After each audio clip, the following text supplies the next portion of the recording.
Percy and the Christmas Tree, written by Chris Audrey. It was the day before Christmas Eve.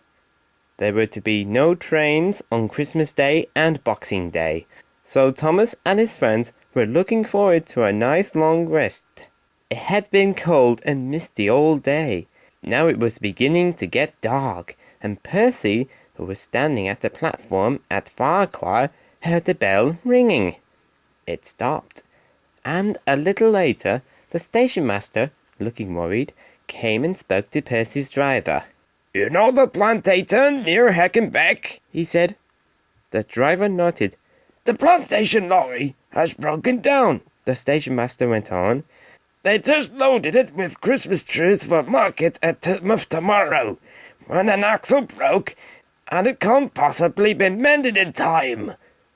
"Well, what do you suggest then?" asked the driver, scratching his head. "That Percy takes some trucks for the standard trees and then goes on to Tidmouth with them?" "Bother," said Percy. "I was looking forward to a nice warm shed."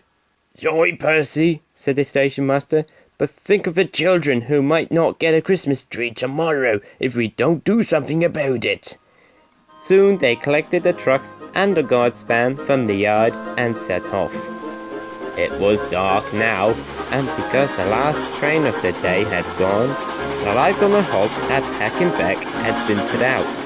Torches by the line side showed where the plantation men were waiting. They had unloaded the trees onto a small hand barrow and pushed them, a dozen or so at a time, to the place where they could be loaded into Percy's trucks.